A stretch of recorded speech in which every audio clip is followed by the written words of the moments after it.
Rohtang బంద్లో traffic త్వరలో తగ్గబోతుంది అంట. ఎందుకు అంటే డిసెంబర్లో ప్రజలు హుసేన్ సాగర్కు వెళ్లరు, అందరూ బీచ్కి వెళ్తున్నారంట. మన తెలంగాణ ప్రభుత్వం ఒక పబ్లిక్ కంపెనీతో కలిసి తెలంగాణలో మొట్టమొదటి మానవ నిర్మిత బీచ్ను నిర్మించబోతోంది. ఆ ప్రదేశం ఎక్కడంటే ఇది కొత్వాల్గూడ చివరిలో ఉందని చెబుతున్నారు. 35 ఎకరాల విస్తీర్ణంలో ఉంది. దీని నిర్మాణం డిసెంబర్లో ప్రారంభం కానుంది. ఈ బీచ్ జాతీయ బీచ్ లాంటి అనుభూతిని ఇస్తుంది అంట. పూర్తి అలలు, కొత్త సాంకేతికత, నిజమైన బీచ్ ఇసుక, ఫ్లోటింగ్ హోటళ్లు, లగ్జరీ విల్లాలు అన్నీ ఒకే చోటున్నాయి. కానీ నాకు ఒకే ప్రశ్న ఉంది.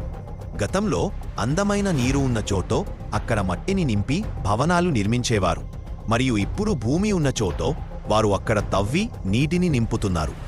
నాకు ఈ లాజిక్ అర్థం కాలేదు. ఈ బీచ్ ఎప్పుడు సిద్ధమవుతుందో మీరు ఊహించండి.